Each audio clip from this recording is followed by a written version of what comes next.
యాదాద్రి భువనగిరి జిల్లా యాదగిరిగుట్టలో టాటా ఏసీ బోల్తాబడి ఒక వ్యక్తి మృతి చెంది 8 మందికి తీవ్ర గాయాలైన ఘటన చోటు చేసుకుంది.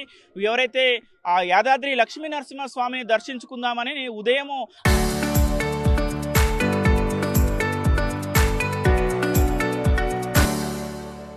హైదరాబాద్ నుంచి కూడా యాదగిరిగుట్టకు వచ్చారు. యాదగిరిగుట్టకు వచ్చి స్వామివారిని దర్శించుకొని తిరిగి ఇంటికి వెళ్తున్న క్రమంలో కూడా యాదగిరిపల్లి వద్దకు రాగానే వీళ్ళు ప్రయాణిస్తున్న టాటా ఏసీ ఒక్కసారిగా అదుపు తప్పి బోల్తా పడింది. బోల్తా పడంతో అందులో ఉన్న ఒక వ్యక్తి చనిపోయాడు. మొత్తం 8 మందికి తీవ్ర గాయాలైన వారిని కూడా భువనగిరి ఏరియా ఆసుపత్రికి తరలించి కూడా చికిత్స అందిస్తున్నటువంటి పరిస్థితి కనబడుతుంది. వీరందరూ కూడా కర్నూలు జిల్లా వాసులు. వీరందరూ కూడా హైదరాబాద్లో నివాసం ఉంటున్న క్రమంలో ఈ రోజు సెలవు రోజు కావడం, అదేవిధంగా యాదగిరిగుట్ట లక్ష్మీ నరసింహ స్వామిని దర్శించుకుందామని వీరు ఉదయం యాదగిరిగుట్టకు వచ్చారు. స్వామివారిని దర్శించుకొని తిరిగి వెళ్తున్న క్రమంలో కూడా యాదగిరిపల్లి వద్దకు రాగానే అక్కడ సర్కిల్ ఉంటుంది.